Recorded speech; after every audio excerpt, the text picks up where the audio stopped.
The Boston Celtics are adding another top talent to their front court next to Jason Tatum. The Boston Celtics acquired Porzingis from the Washington Wizards in the three-team swap, also featuring the Memphis Grizzlies. Longtime Celtics guard Marcus Smart was traded to Memphis as Grizzlies' Tyus Jones and Boston's Danilo Gallinari and Mike Muscala were traded to the Washington Wizards. Boston also obtained 2 first-round picks with the move. Headed to the Boston Celtics, Kristaps is coming off his best season of his career statistically, appearing in 65 games.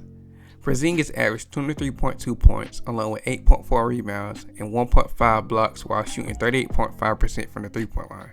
Porzingis puzzled defenses earlier in his career due to his ability to sink both mid-range jumpers and shots behind the arc, but he has continued to round out his post-game and his defensive capabilities since landing in Washington back in February 2022.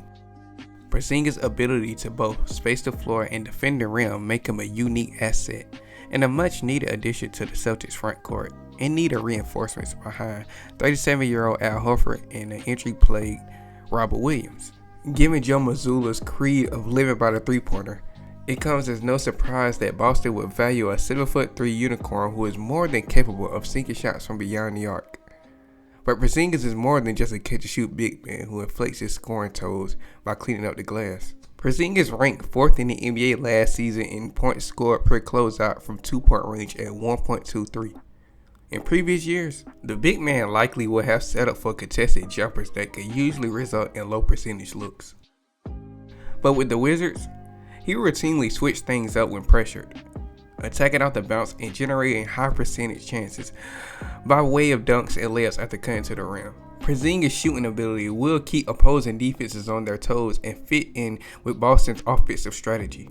But his ability to score in the post gives Boston a much needed element up front, especially when contrasted to a big man like Robert Williams, who does most of his offensive damage off of dunks and transition plays.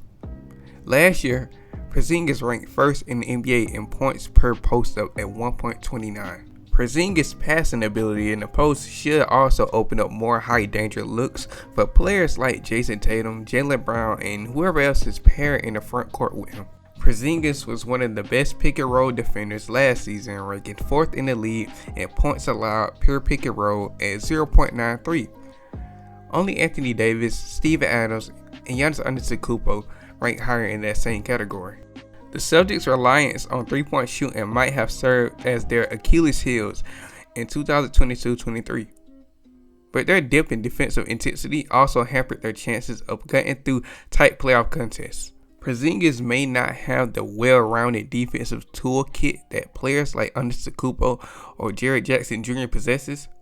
However, his strength on the defensive side of the ball should give Boston more options and schemes at their disposal as they look to reassert themselves as a defense-first club.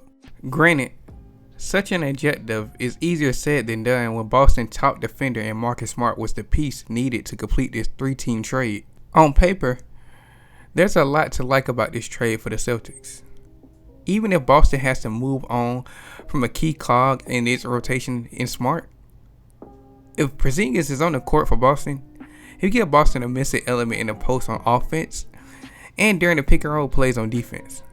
The issue, of course, is whether or not Porzingis can actually remain on the court with Boston. Now, even though Porzingis played in 65 games with Washington last season, that mark was the most games the forward has logged in a single season since his 2016-17 campaign with the New York Knicks. Along with missing the entire 2018-19 season due to a torn ACL, Porzingis has missed 25 games or more in 4 of the 7 NBA seasons he has played in. Given both Horford's age and Robert Williams' own injury issues, Boston's front court could be in deep trouble next year if Porzingis also lands on the shelf for an extended stretch. With a new CBA set to drop the hammer on a number of high-spending teams next season, the Celtics essentially have one more season to open their wallets in search of that elusive title. As such, Porzingis' decision to opt into the $36 million final season of his current deal gives Boston a short-term window to assess the next steps for the franchise.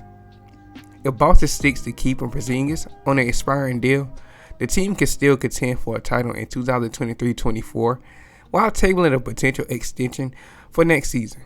Even if Porzingis walks as a result, Boston then shed a significant amount of cap space in time for the next CBA to start squeezing teams. However, we all anticipate that Porzingis will not walk, and a trio of Tatum, Brown, and Porzingis could do plenty of damage together long term. But let me know your thoughts and opinions down below. Make sure you like and subscribe if you're interested. See you next video.